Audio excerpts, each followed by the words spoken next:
challenges in a large class.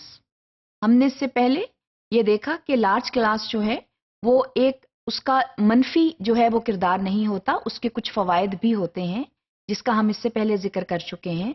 लेकिन अब हम ये देखते हैं कि लार्ज क्लास जो है वो किस तरह एक चैलेंज बन जाता है टीचर के लिए और स्टूडेंट्स के लिए. बहरहाल एक लार्ज क्लास को पढ़ाना, एक बड़ी क्लास को पढ़ाना जो है वो बहुत चैलेंजिंग काम है. टीचर जो है उसको बुनियादी तौर पर बहुत सही तरीके से तैयार होना चाहिए और इसके साथ साथ स्टूडेंट्स के लिए भी बहुत ज़्यादा चैलेंजेस सामने आ सकते हैं. तो आइए देखते हैं ऐसे कौन से चैलेंजेस हैं जो कि टीचर्स और स्टूडेंट्स जो हैं वो मिलकर सामना करते हैं जब वो एक बड़ी क्लास में बैठे होते हैं. सबसे पहले तो जो प्यूपल नंबर है वो सबसे पहले जो है एजुकेशनल अटेनमेंट्स जो हैं, आपके एजुकेशनल गोल्स जो हैं उनको अफेक्ट कर सकता है. जितना बड़ा नंबर होगा उतने ज़्यादा जो है वो एजुकेशनल अटेनमेंट जो है गोल्स की उतनी ज़्यादा मुश्किल हो जाएगी. And it directly affect the educational targets that the students have to meet. क्योंकि बाज़ औक़ात ये होता है कि एक बड़ी क्लास में जो आपके गोल्स एंड ऑब्जेक्टिव्स होते हैं वो पूरी तरह आप कर नहीं पाते, क्योंकि बाज़ औक़ात स्टूडेंट सवालात इतने कर देते हैं, वो आप पर सवालात की बौछार कर देते हैं और उनके सवालात के जवाबात देते देते आपके जो ऑब्जेक्टिव्स हैं वो कॉम्प्रोमाइज़ हो जाते हैं. और एक जिम्मेदार उस्ताद के आप ये अपनी जिम्मेदारी समझते हैं कि स्टूडेंट्स के वो तमाम कॉन्सेप्ट्स जिनके बारे में उनको कन्फ्यूजन है उनको क्लैरिफाई किया जाए. मगर उसके लिए एक बड़ी क्लास में खासा वक्त दरकार होता है और वक्त की किल्लत होती है.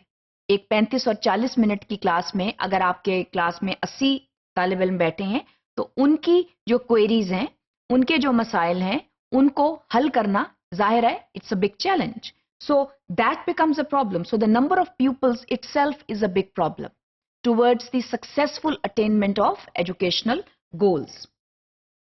इसके अलावा जो अटेंशन है, जो तालिब इल्म का अटेंशन स्पैन है क्लासरूम में, एक बड़े क्लासरूम में, वो नेचुरली अफेक्ट हो जाता है. जाहिर है जब क्लासरूम में ज़्यादा शोर होगा, बहुत ज़्यादा जो है वो इंटरेक्शन होगा आपस में, तो वहाँ पर स्टूडेंट्स जिनको बहुत क्वाइट माहौल में काम करने की या सीखने की आदत होती है वो जो है डायरेक्टली अफेक्ट हो जाते हैं. तो ये एक बहुत बड़ा मसला है कि अटेंशन जो है वो डाइवर्ट हो जाती है and attainment of educational goals that becomes a challenging task. और बाज़ बच्चों के लिए it becomes an impossible task, क्योंकि जैसे हमने पहले जिक्र किया जो स्टूडेंट्स हैं वो अपनी पेस पे सीखते हैं, उनके डिफरेंट लर्निंग स्टाइल्स होते हैं. कुछ स्टूडेंट्स तो शोर में भी जो है कुछ ना कुछ हासिल कर लेते हैं. इसके बरक्स कुछ तालिब इल्म ऐसे होते हैं जो बिल्कुल एक खामोश माहौल में सीखने के आदी होते हैं. तो उन तालिब इल्मों के लिए इस तरह का जो लार्ज नंबर है वो जो है बहुत बड़ा चैलेंज बन जाता है. तो ये एक बहुत अहम बात है कि जो अटेंशन है स्टूडेंट की वो जो है बहुत ज़्यादा इफेक्ट होती है इन अ लार्ज क्लास. इसके अलावा जो nature and quality of your teaching है वो जाहिर है कि अफेक्ट हो जाती है, क्योंकि जितनी बड़ी क्लास होगी जाहिर है कि उतने ज़्यादा स्टूडेंट्स जो हैं उनकी क्वेरीज होंगी, उनके मसाइल होंगे.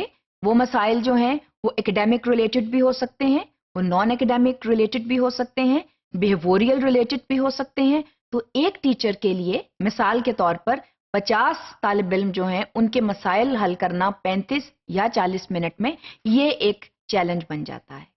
तो ये देखें कि ये चैलेंजेस जो हैं ये टीचर्स को फेस करना है, ये स्टूडेंट्स को फेस करना है और ये चैलेंजेस जो हैं ये रहते हैं हाँ, जब तक कि आप क्लास साइज जो है उसको कम नहीं करते.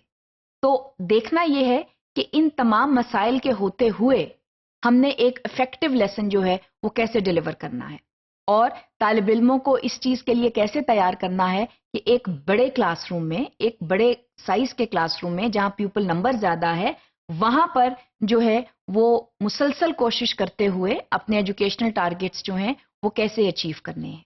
So that is a struggle that the teachers and students go through every single day of their school or college life. So they need to be prepared to face such challenges so that effective teaching and learning can take place in the classroom.